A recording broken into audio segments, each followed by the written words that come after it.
Broadcasting from the business capital of the world, this is the Podcast Business News Network. I get excited every time we have a medium with us because you never know what's going to happen. You never know what you're going to learn, maybe about other people, about yourself. The cool thing is when you watch a medium, you learn things at the same time. Like things come up that you're like, oh, I can relate to that. And you can find this medium at a really fantastic metaphysical boutique in Crystal Lake, Illinois. It's called Enlightened Balance. And they do so much over there, so much in terms of metaphysical and, of course, mediumship. And Kim Malone is the wonderful person that owns that place. And she's with us. Hi, Kim. How you doing? Good morning. We're super happy to be here with you today. Yeah. How are you? I'm well. And our medium is Memo. Memo, Yes. the medium. Welcome. How Yes. you guys doing there? And I didn't catch your name. What was yours? I am Steve. What's up, Steve? How's it going? So I wanna talk a little bit on what you just mentioned right now, because you just mentioned how you always learn something and you never know what you're gonna get. Well, that happens to mediums too. You know, every time I go through a reading, I always end up expanding my spirit dictionary, or learning a new sign or symbol or message that I have not gotten before. Or even there's moments where I'm like, holy crap, I did that. So we're always surprised, just like you guys are. We just don't show it as much.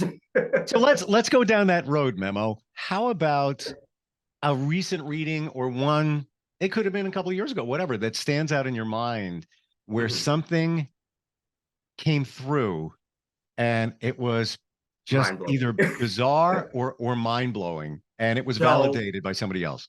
Yes. So there is this thing in the mediumship community, right?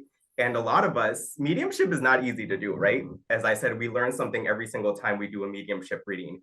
But one of the hardest things to do as a medium is to get exact dates, like a month, a day, and a year, right? Sure. That rarely ever happens. You'll watch Teresa Caputo, that rarely happens. You'll watch people like Matt Frazier by the way, I'm connected with all of them. In fact, love them. I love them. Teresa started with me. I've met Teresa twice. I'm on her season finale, season 5.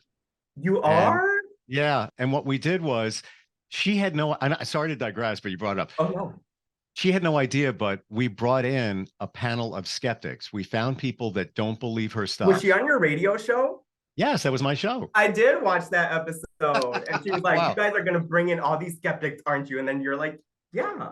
Yeah. And she read every single one of them. Mm-hmm. One of them was actually on our staff. She was the promotions director, and she didn't believe any of it. And Teresa pulled out that her sister had passed. Mm-hmm. There was only one person that she could not read, and it was some old, he was kind of grouchy guy that he wasn't having it. He was closed.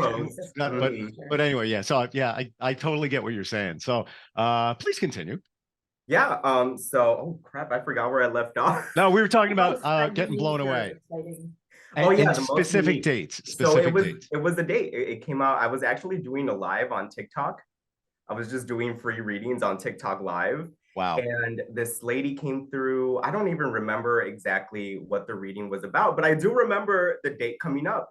And in my head, I was doubting myself because I don't really bring up dates. You know, I might bring up like the month that something happened, but not really an exact date. And the exact date came out, and I just started like bawling on live. I'm like, oh my God, that just happened. I can't believe that happened. Wow. But it's also the emotion of that person that you're reading at the same time, because if you pull up random things that you don't know about, that this person that you're reading isn't going to know about, or didn't think that you would know about, their emotions it's easy for you to feel their emotions as well.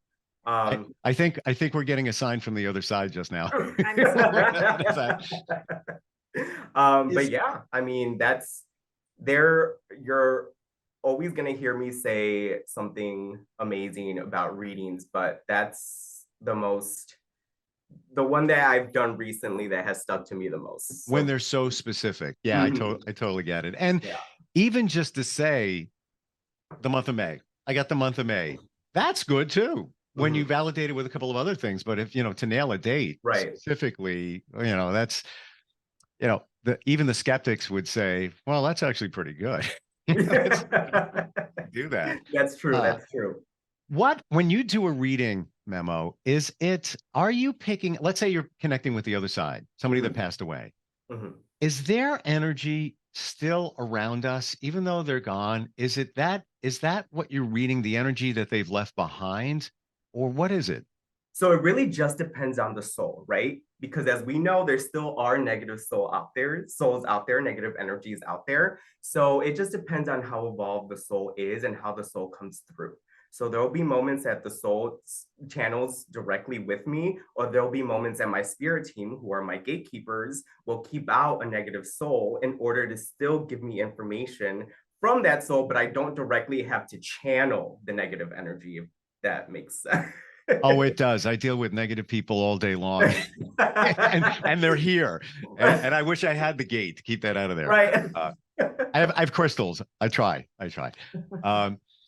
When you talk about your spirit team, who is your spirit team? Is it, everybody says they have a different spirit team. I feel I have a spirit team. Yes, we all have a spirit team, and we all have different quantities within our spirit team.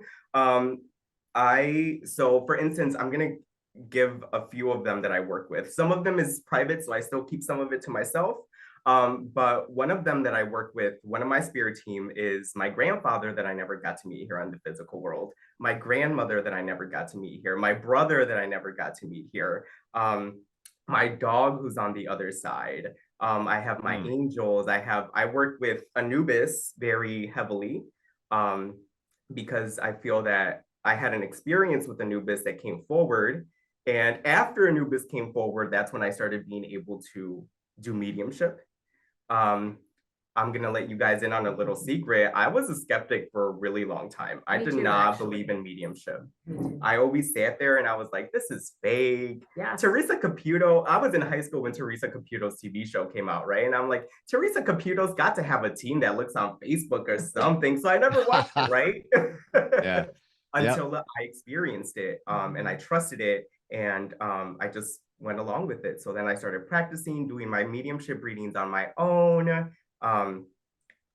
Sorry, I talk a lot and then I get lost. No, I got you. No, yeah, you're a skeptic. I've dealt with many, and I don't want to say I'm a skeptic because I fully believe in it, Right. but I always wonder, and that's why it's a learning process. That's why I asked you who your spirit team is, if the energy is still here when somebody passes, because after all these years I started with John Edward. So something that I use a lot with my clients when they ask me this question about energy is, what I love about metaphysics is that sometimes you can find a little bit to kind of tie it to science. And I think it's the law of conservation of energy in physics that says energy cannot be created or destroyed. It can only evolve. Right. So I explain this to my clients all the time, or my sitters all the time. Your loved ones are still here. It's like water, right? I have this big thing of water that I can easily put it overheat and turn it into vapor, or I can put it in the freezer and turn it into water, right? What's not to say that it's the same thing with our souls? Right. And I believe that in my journey, learning more about energy. And by the way, I'm going to just throw it out here. If you get anything on me, I'm transparent. You could say whatever you want, and I'll validate it if I need to. But yeah, anything comes. Kim, when Memo works with clients there at the Enlightened Balance Boutique, he can do it virtually. They can come in, right? It's all of that.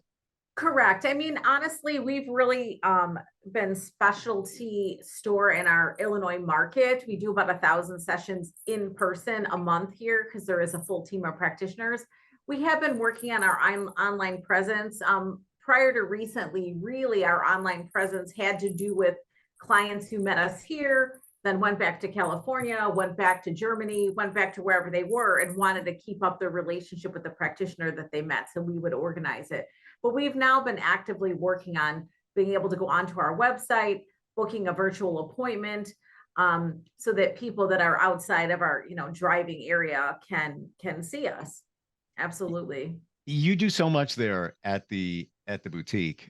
What's the number one modality that people ask for? You know, I have to say, from my perspective, medium is the easiest to sell, because I feel like my store is unique in that you can be in my store shopping. I talk to you about a reading and I bring you to a practitioner. So I don't even know the client's name until I'm opening Memo's door and saying, hey, this is Sarah. She's doing 30 minutes with you today. So Right. it's about as ethical and honest of a relationship as it can be. I mean, we do take appointments, but really, I would say 70% of our clientele know that in the moment that they can come in here and get something. So with us not having a phone number, not even knowing who they are, until I'm giving them to the practitioner, it kind of leaves, you know, a perfect balance of it being real or fake for the people that are skeptics. But mediums, because they can pull out specifics about loved ones, different things, it of course really validates. You know, one of my funniest stories, and I was not the reader in this, it was a practitioner of mine. We had a lady, her husband and a child, who, you know, crammed into a room for a reading. And I guess in the reading, the practitioner had said, you're going to rekindle your relationship with your brother and you're going to have a child. I guess they laughed amongst themselves and left. Later, she comes back and tells me, you know, I have to tell you a funny story. I came in here for a reading. My husband had just had a vasectomy. So when your person had said we were going to have a baby, we're like, this is super hokey. And I don't even have a brother. She goes, do you know that I found out that a couple of weeks later that I apparently had gotten pregnant before the vasectomy had went through, and my father had an affair, and I have a brother in South America that reached out to me. And she's like, you didn't even know I was unhappy. You know, she paid her bill and left and didn't complain. Right. Just kind of thought it was, this is entertainment, something like that. But she came, you know, circled back to tell me those things, which I really appreciated, you know, because I know the work we're doing really helps people. And I even came to it as a skeptic myself. So I feel like until you have a real authentic experience, it really shifts your perspective of things. That's true. Yeah, I'm right there with you. And here in the New York area, there's this one psychic. She's been around for a long time. A little kooky, I got to admit, and everybody says that. And I had her on air way back in the day. And I'll never forget, I was walking into a restaurant and she was in the parking lot. She goes, hi, Steve. Hey, you're going to have a daughter, another one. Just letting you know. And I'm like, yeah, okay, not happening. And she was right. And she was right. Wow, Wasn't even not planned. And, you know, I regret saying she was a kooky psychic at that time because she was spot on. And it's not like if you recently got married and then a psychic says, oh, I think you're going to have a son.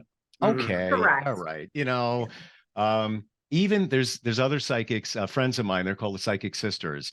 And they're like my go-to team, but like we're personal friends. I'll go to their house for holidays.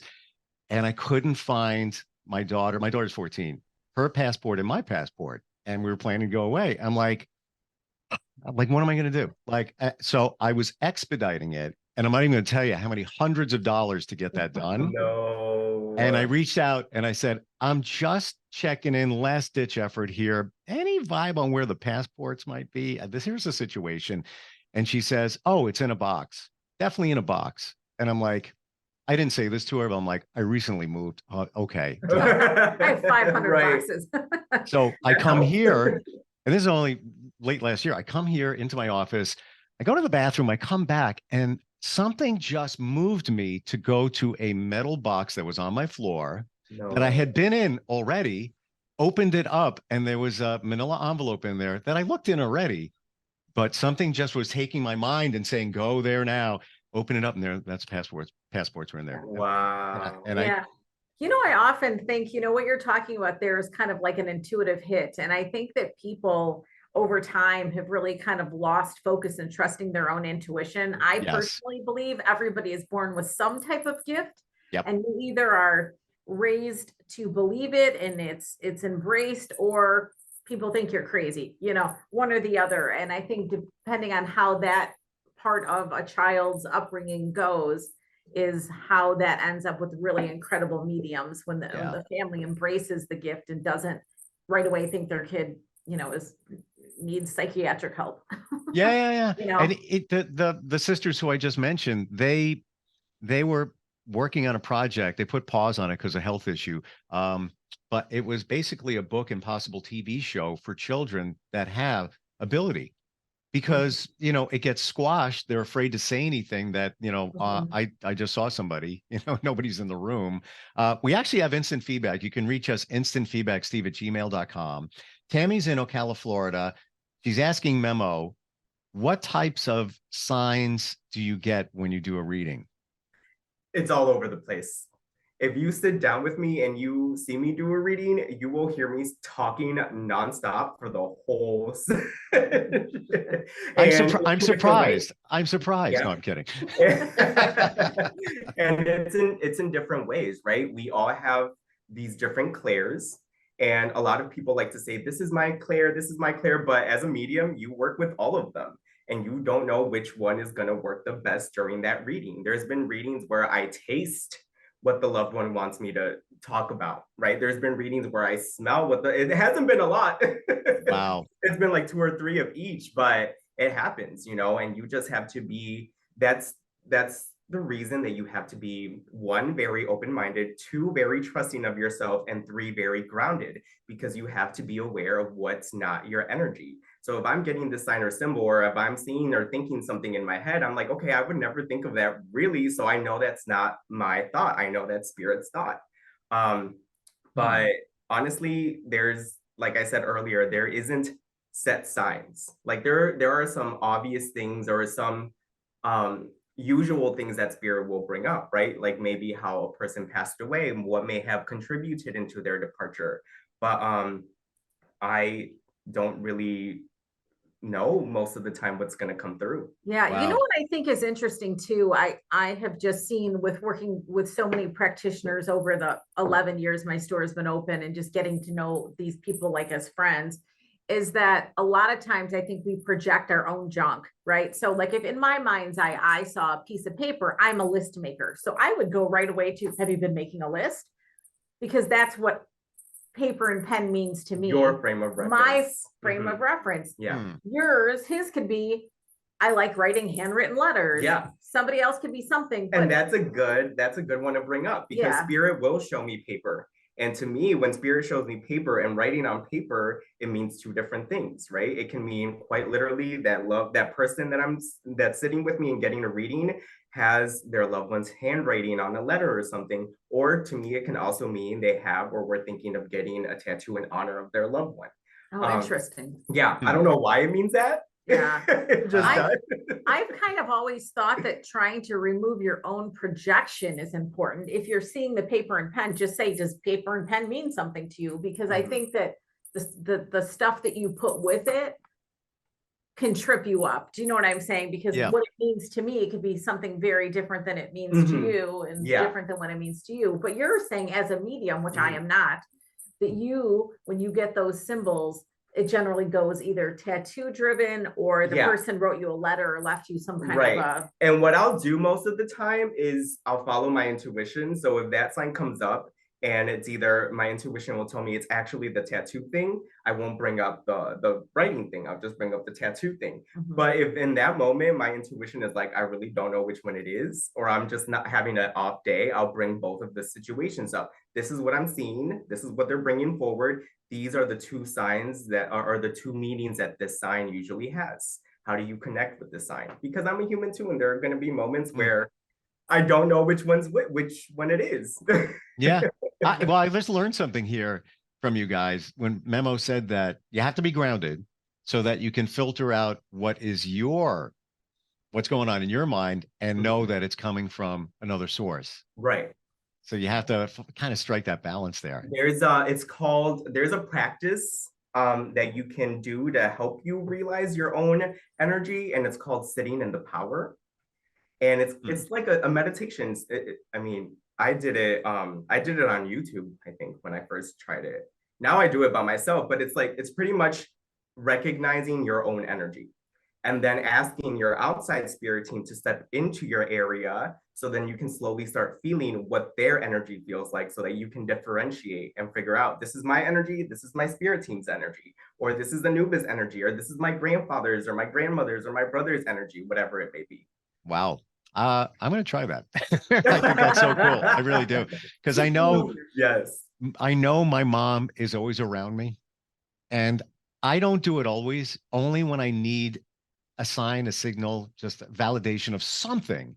I get signs and they are very specific. And I I love know it's that. like, it's that one time I was going through like a rough situation about a year and a half ago.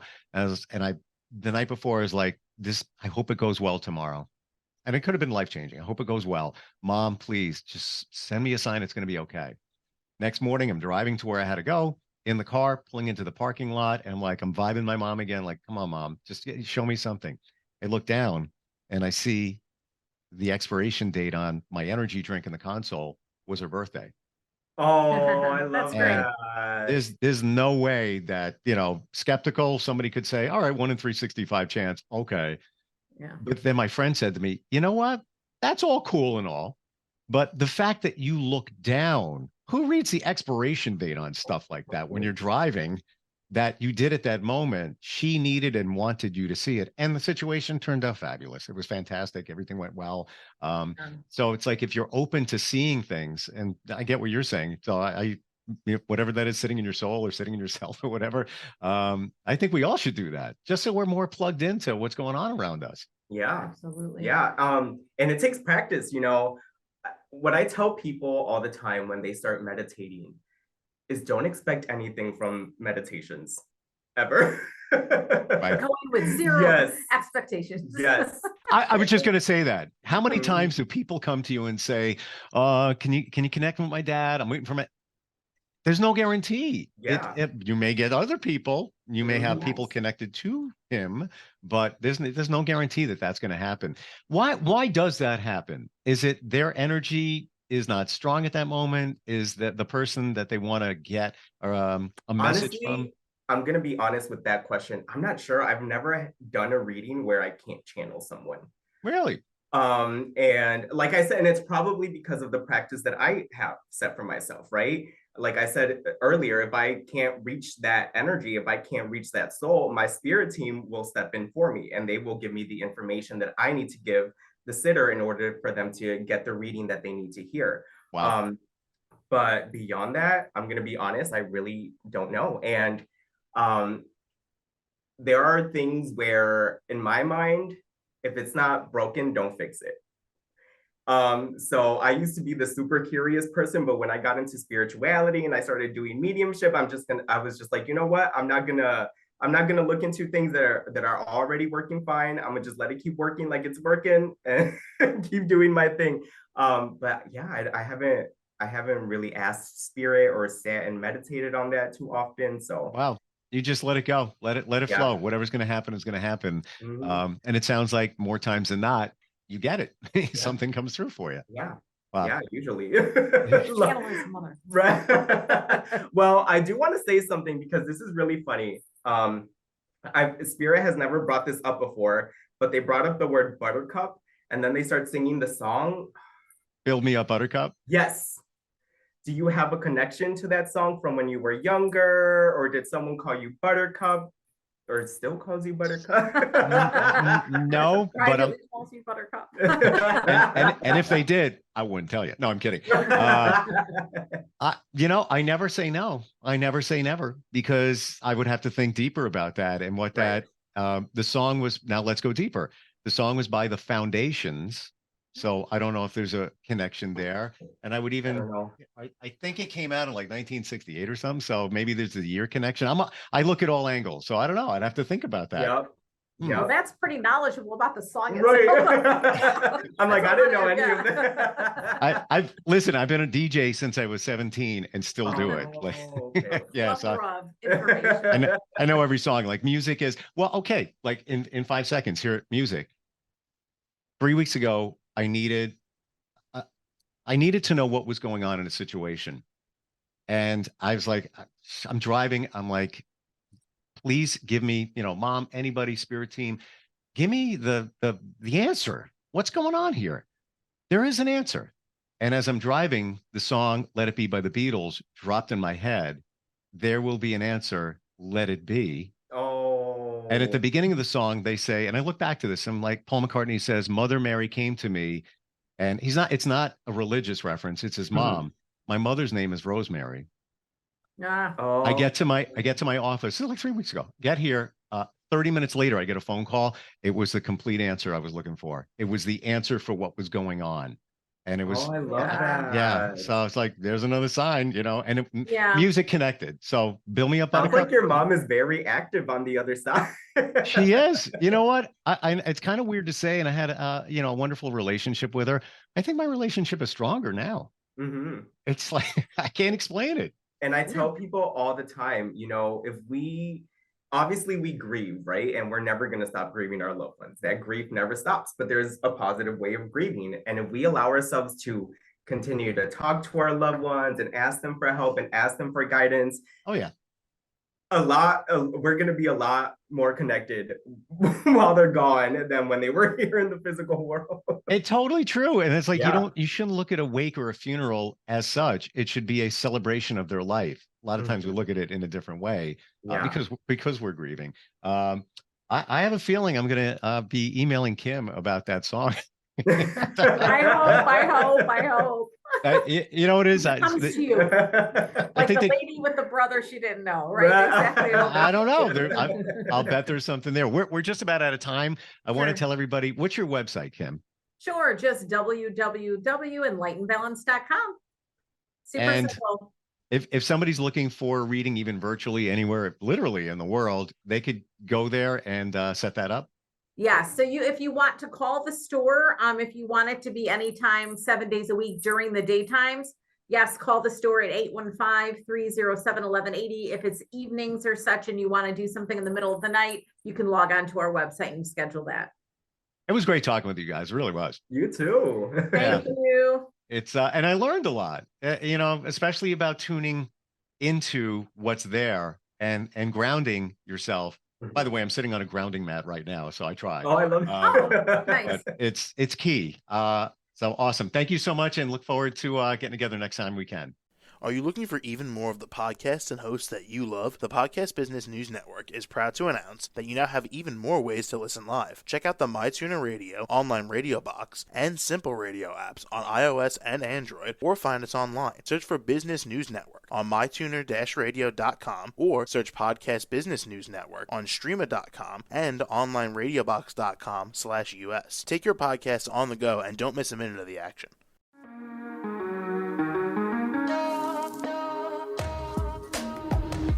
Broadcasting from the business capital of the world, this is the Podcast Business News Network. For nearly 2,000 severely injured veterans, everyday life has become filled with barriers. Day-to-day simple tasks can become pretty daunting. I have to carry my chair up 2 flights of steps or have somebody do it for me. What scares me the most is just the falling. When I'm struggling with my house, I think, to have that one great barrier just knocked down, it's crucial. Home for Our Troops is a wonderful nonprofit that builds a mortgage-free, fully adaptive, handicap-accessible house. And there's no catch. It'll be our very first home that we've ever owned. This is a game changer. This is where your life begins again. We need you to join us in completing this important mission. Please visit hfotusa.org and help build homes and rebuild lives. Because of you, everything's going to be okay.